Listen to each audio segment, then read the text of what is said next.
Good morning, baseball fans, and welcome back to Dan's Vintage Baseball PC. Do not be fooled by this fancy name for the channel because it's just me and some baseball cards.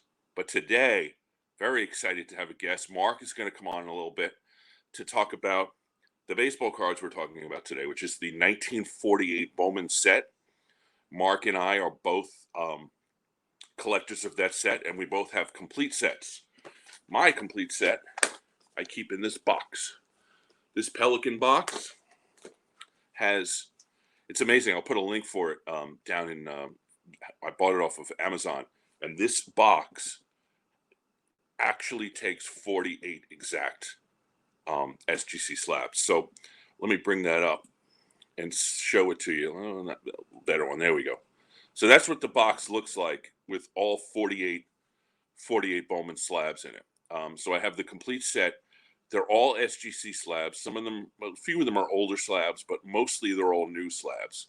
And so the 48 Bowman set, and this is the other one.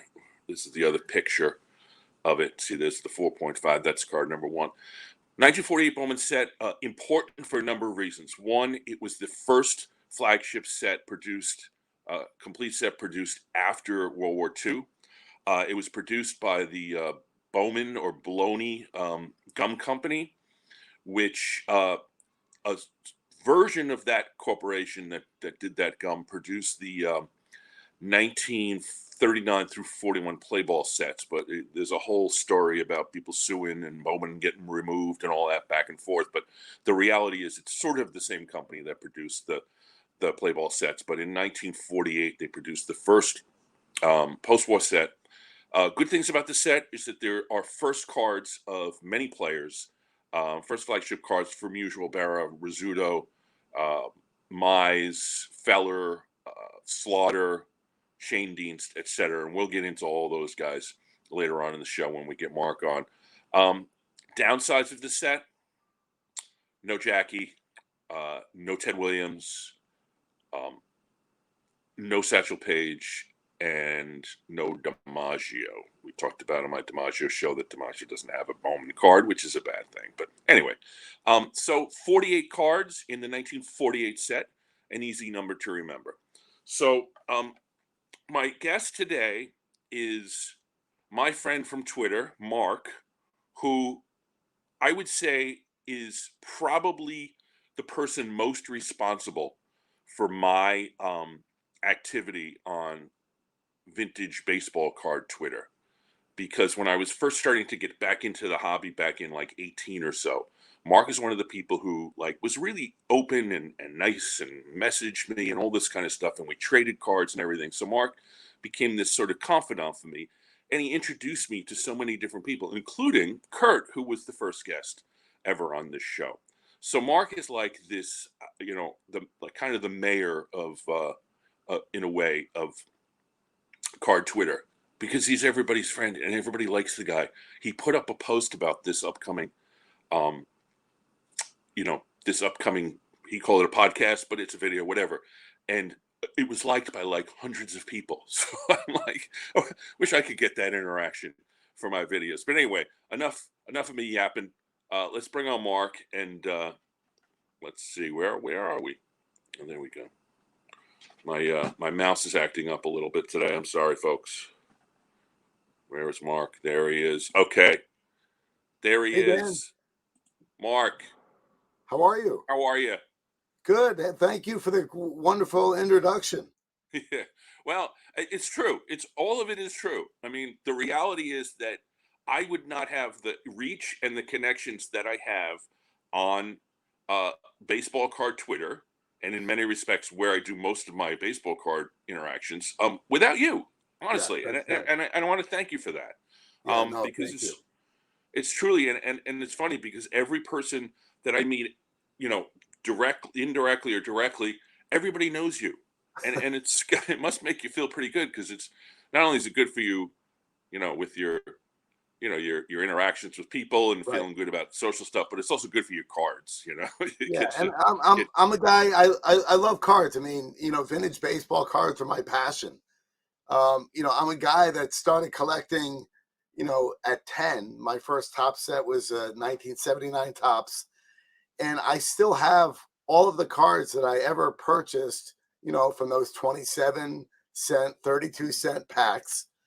And then when I came, and then, like everybody else, I kind of had the familiar arc, went away to college, got interested in other things, life happened.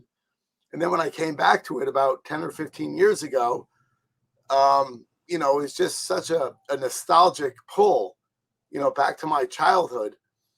And then, I started to go deeper and deeper back.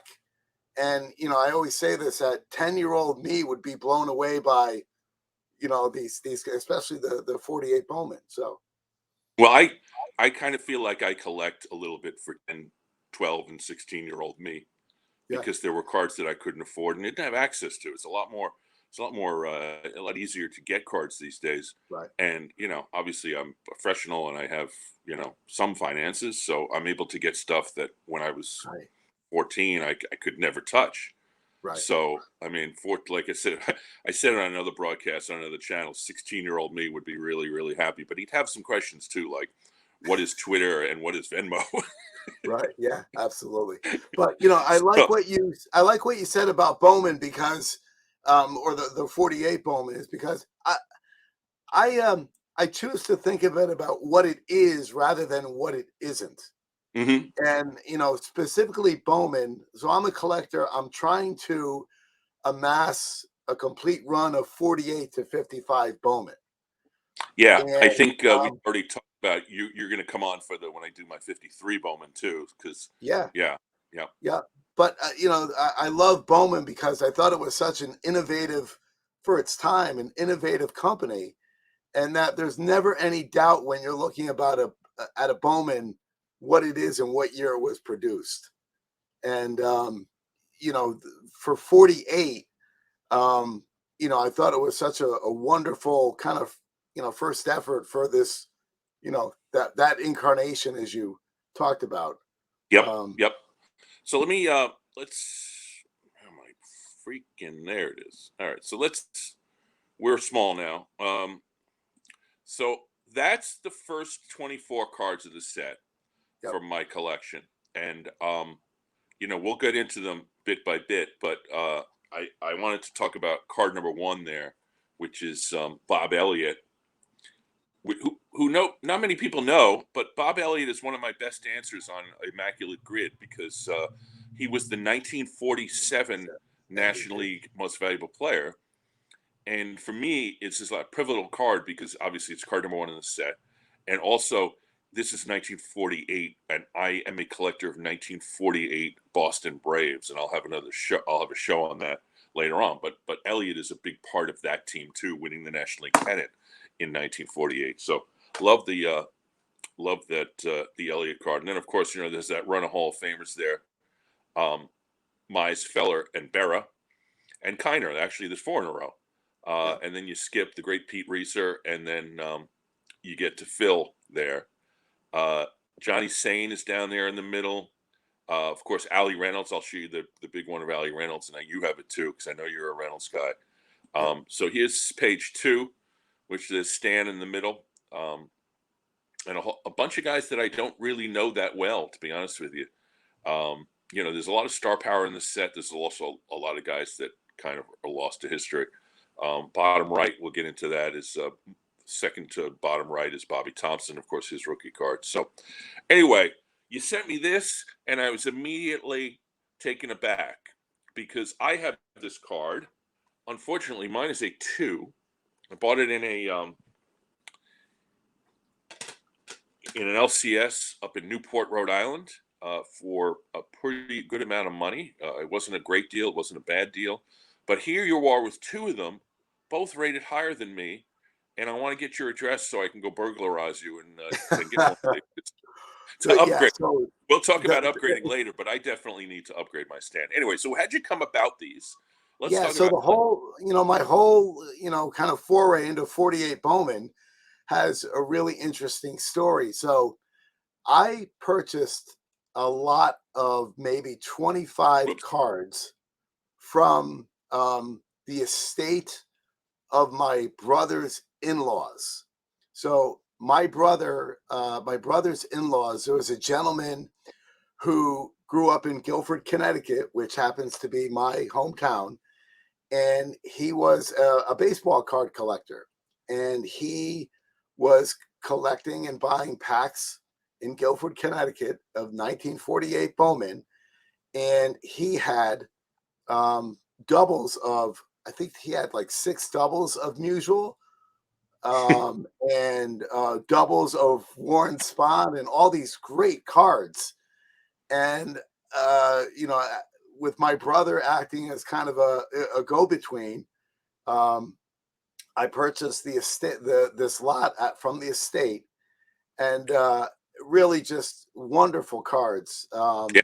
You know, just jaw dropping. So um, I had the 48 Bowman in the SGC holder, the 50, was the first card that I ever submitted for grading. I'm not a big graded guy. That's a big difference between you and I. Yes. Um, I just don't have um, the zeal or the wallet to you know, to fund, because you know, instead of I don't mind a raw card. Number one, I'm never going to resell them, right? So resale is not an issue with me.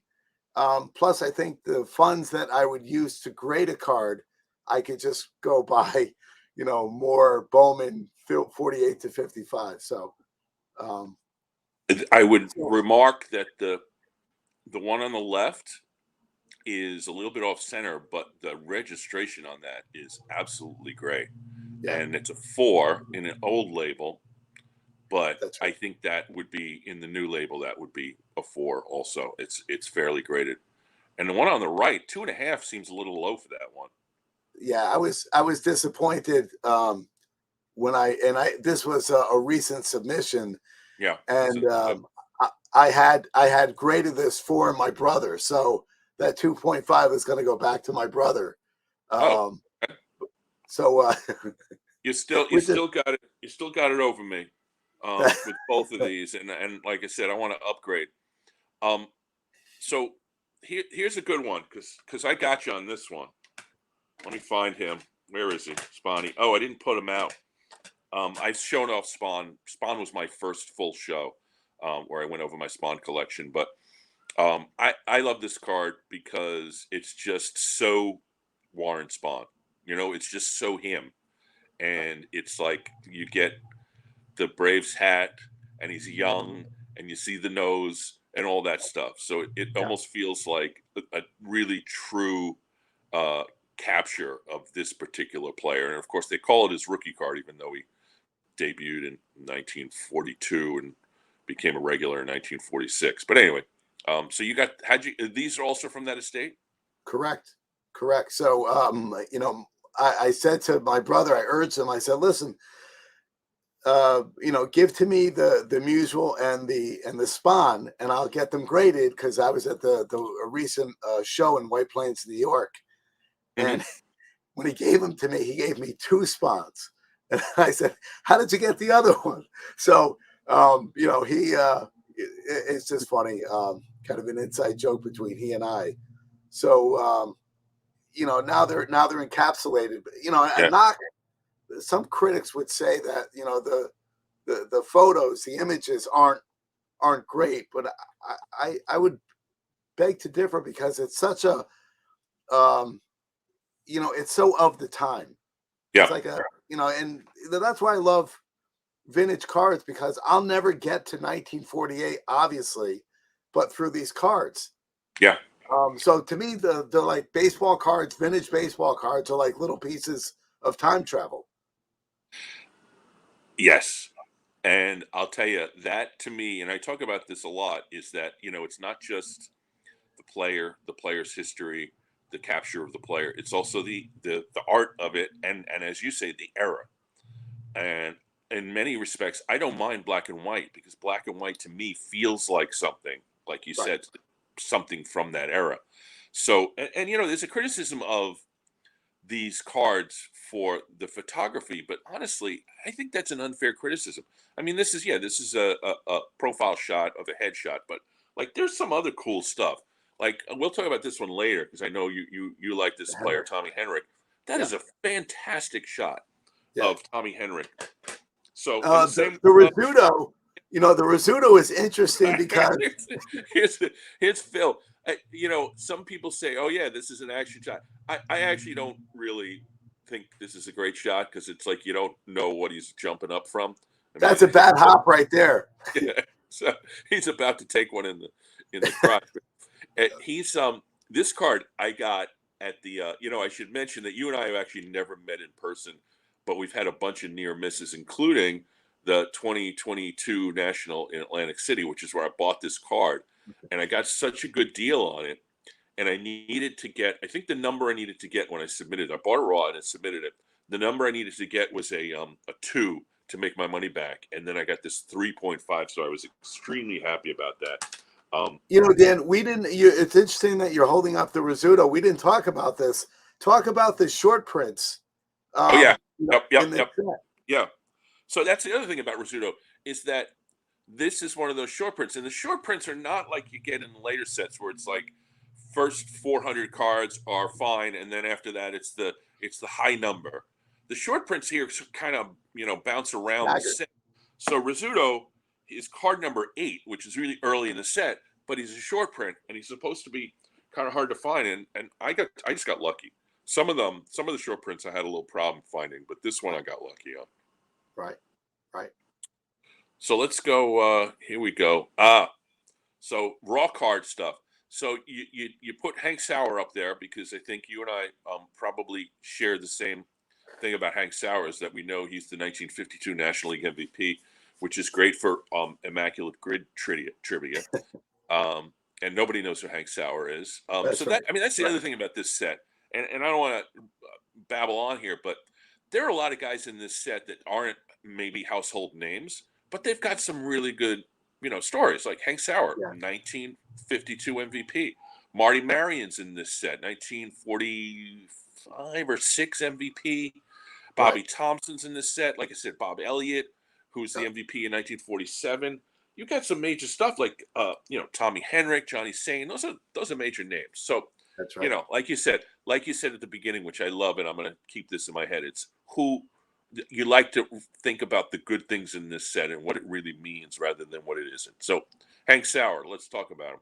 Well, you brought up, and again, we're going to bounce around here, but well, the Hank Sauer I love because he's got such a great face, and he's just, and it's just, he's probably a young man here, but he looks much older. Yeah, And you think about, like, many of these guys are, in their late 20s, early 30s, but they look like they're 40 or 50 years old. yeah. I mean, I think if he won the 52 MVP and this is 48, he's in his 20s here. And yeah, he That's looks like he's about 50. I was going to make this joke later on because Bill Rigney's in this set. And I don't know Bill Rigney as a player at all. I just remember him as a little kid collecting like the early 70s cards. So big Bill Rigney was a manager and he looked like he's about 100 years old. It's like, he ends up right, like 45 or something. right, right. The other thing about this set, you mentioned some of the stories. There's a Yeah. card, and I believe his name is Jack Lorkey. Uh-huh. And if you flip over the Lorkey card, it's got his nickname Lucky, and he's called That, Lucky because he's had a series of near misses where he was just in the right place at the right time. And the, that's we hadn't talked about card backs at all, and this set is very interesting to me because it brings up the war years yeah. Hmm. and a player's dealings in the military service, which coming up as a kid, looking at 1980s tops is inconceivable to me. Yeah. But Yeah. again, you have to put yourself in that era where wartime was very, very prevalent in society. I mean, it's just something that the kids of this age dealt with. Well, as we move to the right, Bob Feller, who I did a show on, I don't know, a couple months ago, was the first person to volunteer. It's him or Greenberg. One is the first to volunteer, and one was already in the reserves when the first became active. I can't remember who was who on that, but Feller was missed. I don't know 3.5 years because of the war, which Right. would have easily put him over 300 wins. But there he is. That's my Feller. I bought in the same card shop a year earlier in Newport, Rhode Island, and I paid like less than $100 for 1.5. I Um, got to find this honey hole of yours, Dan. yeah, it's the guy. It's funny because the guy is a teacher at a local college in Rhode Island, and he also owns this store right in Newport, like literally like a block off the main strip in Newport. And I've actually seen his name is Paul, and I've seen him at a couple of shows too. He was Yeah. at the Westchester show like a couple of years ago because I think his son lives in northern Jersey or something. But one of those guys that is just in it for the love of it. Yeah. And I sit in that shop and we just chat like Yeah. this, it's like back and forth. And he sells me the cards, and of course, he's got to make money on them, but his deals are always fair. Right. But anyway, so that's a Feller. How'd you get that one? Yeah. So again, this came in the estate. Okay. This Okay. came in the estate. But and again, like I go back to this. It's inconceivable to me that I own a 1948 Bob Feller. I mean, that's Bob Feller. Yeah. And it's such a great shot of him. I believe that's Yankee Stadium. Um, Yeah, and it it's probably is. And yeah, that's another indication that the photographs in this set are underrated because there you yeah, got a classic backdrop of Yankee Stadium. that's right. It's a historical photo. So on the far right, we have two cards of two players Yeah. who Okay. I So yeah, yeah, well, I'm a set builder, right. and I don't PC guys. I build sets because that's how I came into the hobby, and that's pretty much what I stayed with. Um, so a set builder's work is never done because Yep. um, I don't, like I said, I don't choose to collect graded cards. So I'm building raw sets, and I'm okay to acquire a card to fill a slot, but then I'm constantly mindful of those cards that need to be upgraded. So the top card of this little four picture here is a guy by the name of Bill McCahan, Hmm. and the original card is like a little grainy. It's almost like a little dirty, and every card that I had seen for a long, long time wasn't better than this one until until I was able to get a cleaner copy. And the same thing with down below. Now that's Sheldon Available Jones, um, and again, I was able to kind of get there was some surface wear, and I was able to get a clean copy. But that's Yep. one of the best things that really kind of feed my passion when I'm able to upgrade a card. I get so excited because you know, um, it just makes for a cleaner look. When I open my binder. Yeah, that is a great lesson for set builders is you don't have to get the mint plus card from the outset. And a lot of these sets, like you said, it's hard to find. Right, I hate to use the word common because none of these cards are common cards. They're all amazing cards, but it's hard to find some of these lesser known players. Let's put it that way at primo quality or even decent quality because right, they're hard to find. And some of them, like we said, with some of them are short prints. I had that problem when it came to slabs. A lot of these guys are just not in slabs. So I was doing the thing where I was getting the best copy I could find and then submitting them. So I would say out of the 48 cards, I probably submitted about 20 or so to SGC myself and the others I purchased in various locations. So let's move on. So here we go. yep. Here we go. These are the binder sleeves, The and that's first the page. first page of the set. Yep. Which I mean, people say, yeah, there's not much star power in this set. Look at this star power. Yeah, right. You got Bob Elliott. The second card is the Whip, Ewell Blackwell, Yep. who was unhittable for about a year and a half, and then hurt his arm, and then he was never quite the same. Although he Yep. has a ring with the 1952 Yankees, I learned last week. Um, there's Ralph Kiner, of course, Hall of Famer. Johnny Mize Now, Hall of Ralph Famer. Kiner, if I could stop you, Sure. that Ralph Kiner to me is interesting because he is known as a prodigious home run hitter, but that picture does not belie his his girth, and he Yeah, looks like a he really looks a little small, almost a like a little little thin in leaguer that to me. picture. I think Kiner for me is important because he's not just the player who hit all those home runs and won like what 7 straight home run crowns. He's also the guy who announced for the Mets. You know, his Oh, voice was on my television for yeah, decades. So, that's right. and you know, I listened to the game, so he was a fount of knowledge, constantly talking about people. And it's funny that he's next to Blackwell because he used to always talk about Blackwell as being the player that or the pitcher who was hardest for him to hit, and it makes sense because he was a sidewinder, tall player, and when Yeah, Blackwell was on, he was unhittable. So we got Mize, Feller, of course. There's Yogi. So I have a Yogi. It's a 4. It's probably a generous 4. I right. bought this also at the Atlantic City National 2 years ago, and And so it's and my yogi is one of those that need to be upgraded because there is writing on the card, and while I don't love it, it's something that again I'll fill the slot, and I'll look to get a better copy down the line somewhere. it presents pretty well in this photo. So Right. So that's Pete Reiser in the bottom left, who was one of the Dodgers greats in the pre-Jackie era, Yeah. um, and he had a reputation of running into walls, and he probably cost himself the Hall of Fame because he played the game so hard that he hurt himself constantly. Yeah. There's Phil, who we talked about, and is that who's that on the Willard bottom right? Marshall. What Marshall? Right? Okay. Yeah. So that's to me, that's a lot of star power on one binder page. You know, Yeah. like unfair criticism of the 48 set. And then we Now, go far.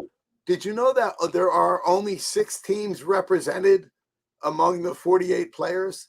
I didn't know that. Yep. Interesting. Yeah, a lot of Yankees, a lot of Not a not a lot. Giants. Yeah, Yep. some Braves, and of Right. course the Yep. Dodgers. And then we've got far right, the last 3 cards in the set.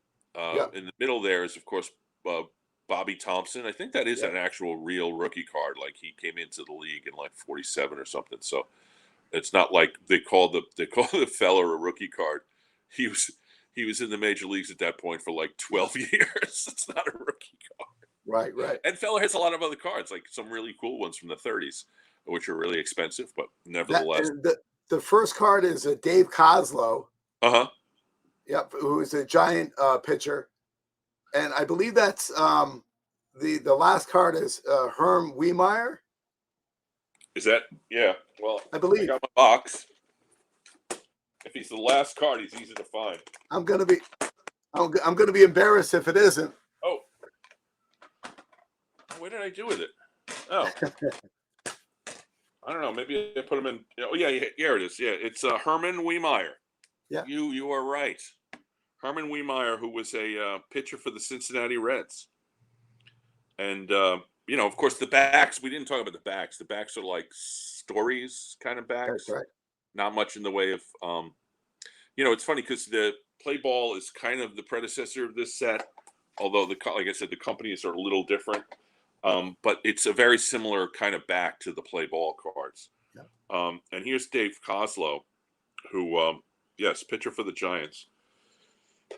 Let's see. We got. Can you imagine? Can you imagine though if there were a DiMaggio in this set or a Jackie? Or Ted. Ted has 3 play ball pictures, 3 play ball cards. Right I now, think they're all wasn't 3 different pictures. and wasn't so 1947, which would have been the season that they go off of, wasn't 47 a triple crown year for Ted that he Uh, didn't win the MVP? One is of that two. 47 or I 47? I'm wanted not sure. I'm it not was sure. 42, and I believe it was either 47 or 49. Okay. So yeah, I mean I guess he was probably at that point, in 39, 40, and 41, he was coming up, although, of Yeah, course he was still one of the best players in Major League Baseball. But by 48, yeah, he's like an icon. yeah, And, Ted had a bit of a of an issue with his own in his own head who he was and what what his worth was, and so he leaves the tops sets behind and then has his own set. 59 It's at Flair. 59. Yeah, it's Yeah, like I can't stand those cards. I really can't stand them. I don't even want them, and I don't have any of them. And it's odd. It's like I take this really like negative view of it because it's almost like, Ted, what are you doing? Like, you're a player in the major leagues. Have a card in the set. I mean, for how many different years did Topps give him the number one card? He's that's number right. one in 54, and he's the first card and the last card. And then I know in 57, his last Topps card. No, I'm sorry, Yeah, 58 is his last Topps card. He's number one in the set. 57, he's number one in the set. I'm like, what that's else right. do you want, Ted? So anyway, enough of my But if Ted there was rant. ever, but if there was any player that deserved his own set, I mean, he'd be it, right? Yeah, I mean, I would say Musial did too, but That's Musial right. has his own sordid history with baseball cards. But But I'm doing Musial is well represented in Bowman. yes, Well, yes, at not least all the Bowman, 48, but 49. yeah, Yeah. yeah, he's got enough. He's in this. He's in 48.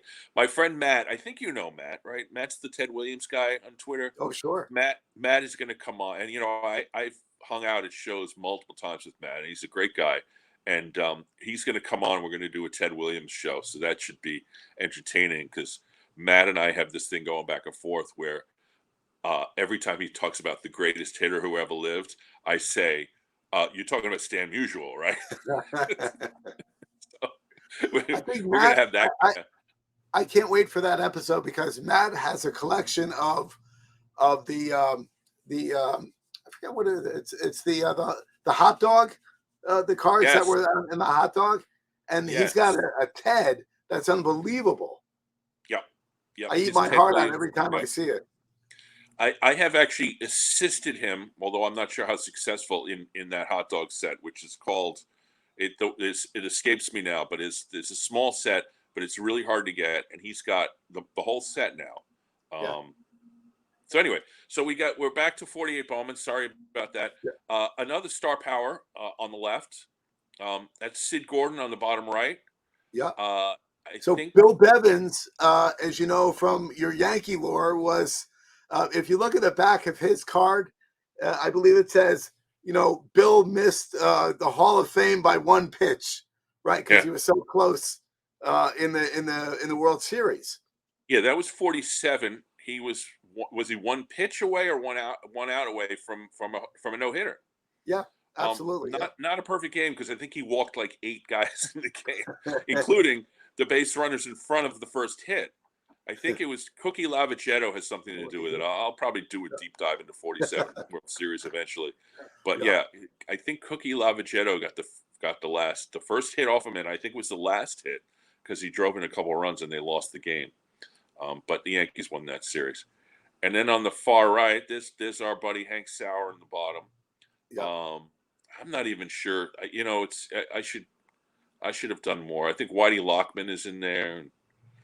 Um, And this is but the it's great Joe Page, yes, one of the great relievers, in that Yankee tradition, which is interesting.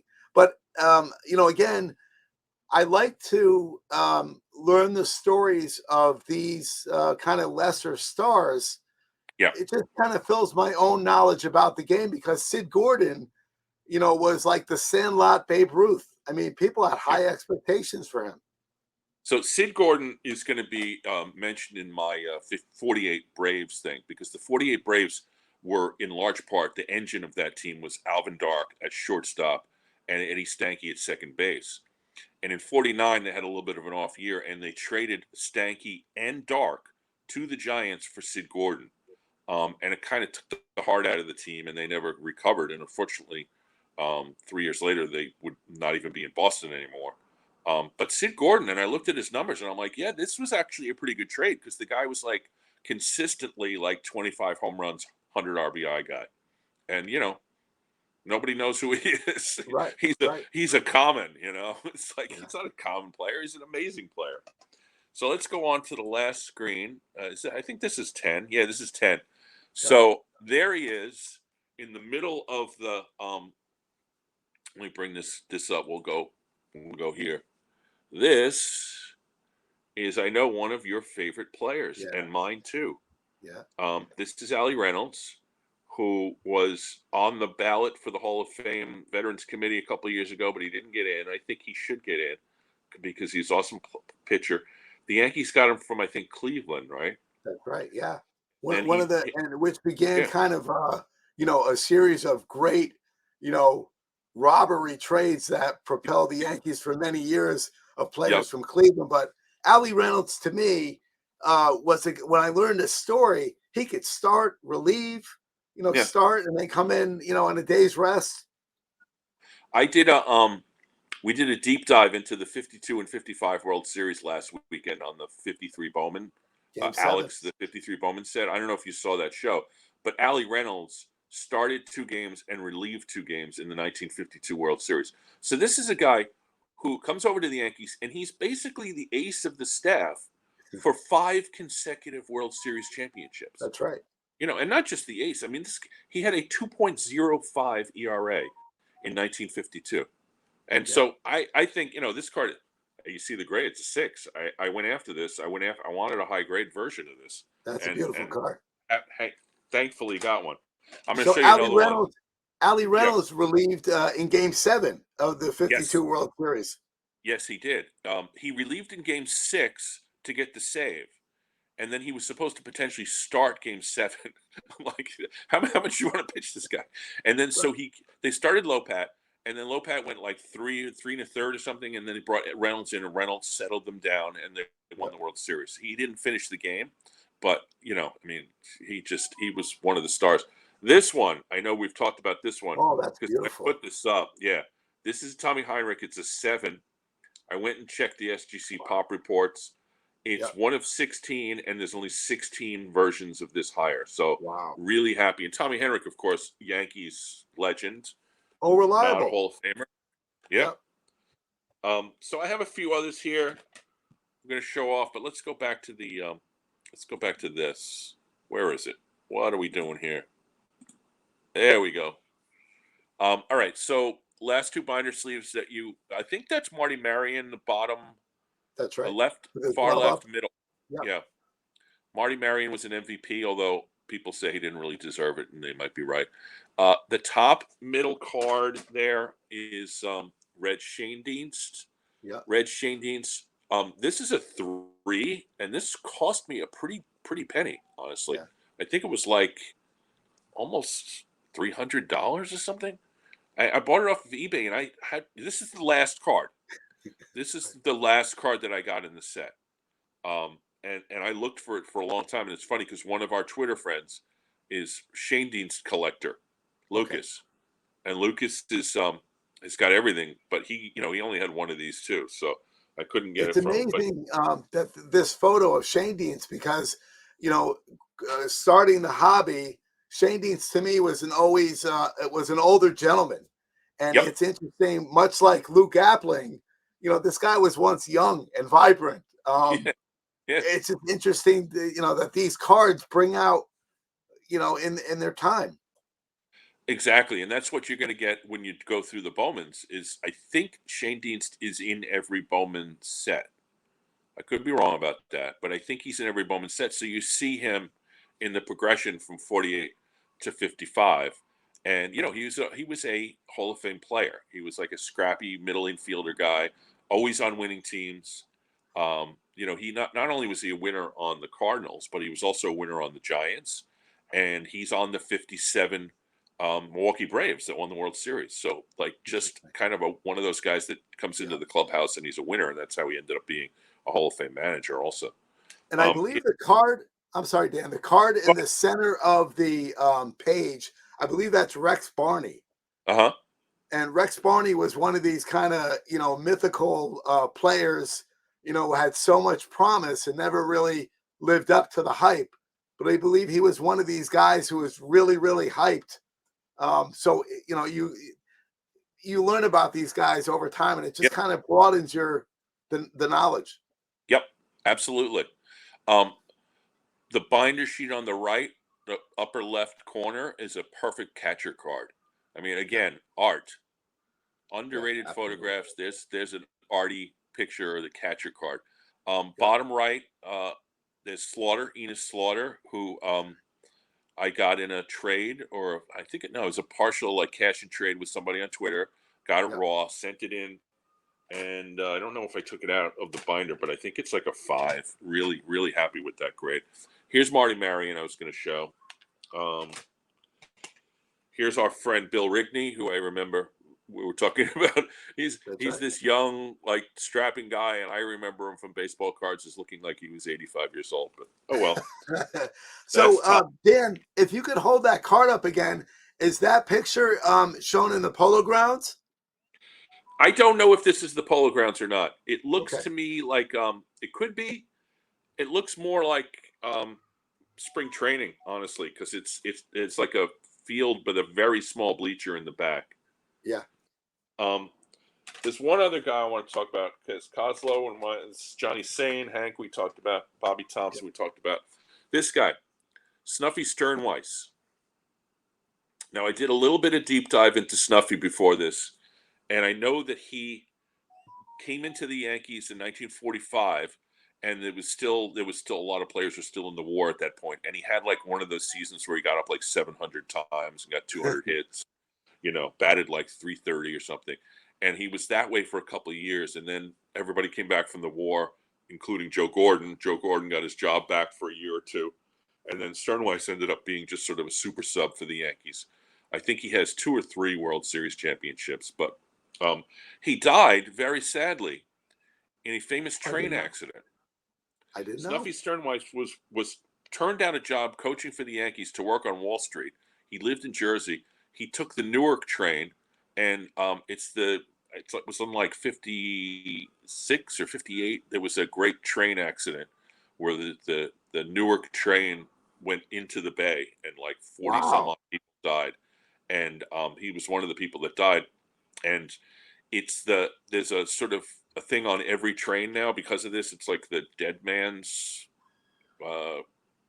the dead man's something.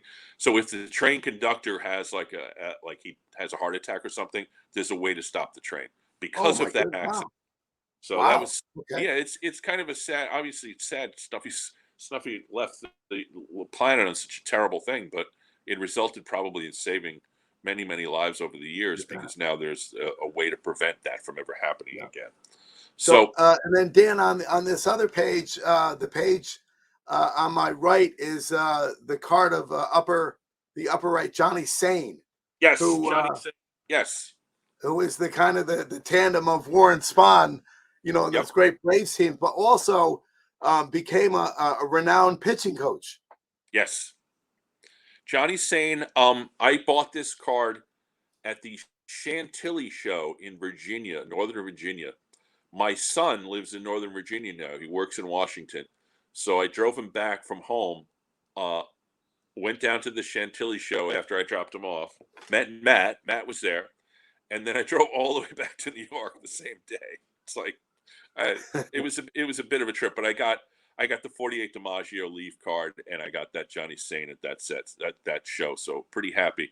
Johnny Sane is going to be part of my 48 Braves show because, like you said, it was Spawn and Sane. We've been talking a lot about our connections to Yankees. I happen to be a huge Billy Martin fan, and Hmm. Billy Martin was not a fan of Johnny Sane. From the in the pitching coach in the ranks of pitching coaches. Um, Billy always would kind of throw up, Art. His pitching coach. Art You know, Fowler. and Art Fowler was every bit the pitching coach that Johnny Sane was, but Johnny Sane got all the press. Well, Fowler. My father used to say this all the time. The Martin used to get Fowler as his pitching coach because he was also his drinking buddy. Correct. Yeah. And Yep. Fowler was not a bad pitching coach, but I think Johnny Sane maybe have clashed with Martin because Martin, um, like the old joke is, the only thing he knew about pitching was that it was hard to He hit. couldn't Uh, hit yeah, it. he he abused his pitchers big innings, long innings, complete games, all that stuff. And I think Johnny Sane might have been on the early edge of one of those guys that was, well, like, preserve your pitchers, don't overthrow Right. them. So that might have been the conflict there. But so we're at 45 minutes, Mark. This will be our longest show ever. But I Oh, this just is wanted great. to say it was an absolute pleasure to have you on this show. And as you know, I'm working on the 52 Bowman set. I'm a little over halfway there. You're probably Back ahead in of me. mind. And so, and I have the 53, as you know. Yep. I'm envisioning a show, the 53 Bowman show, with you talking about the raw version of it, and Yep. Alex from 53 Bowman channel talking about the slab version. And I originally collected that set because of you, because you wrote that piece in the Saber, Yeah, um, that's right. online at the Saber, their website about it, and Yep. I read it and I was like, oh yeah, he's 100% right. This is a beautiful set. And now Alex has inspired me to collect them all in slabs. Graded So I'm form. slowly Yeah. but surely going from one to the other. Anyway, Yep. Mark, thank you so much for coming on. Thanks for sharing your Oh, this was a knowledge blast. Thank you. about the 48 set. And I certainly will have you back on and tell all your many, many followers on Twitter, Twitter cards, that that we did this. And I'll have this up probably within the next couple of hours. Excellent. But again, thank you so much. Really. Oh, thank you, Dan. Be well. All right. Take care.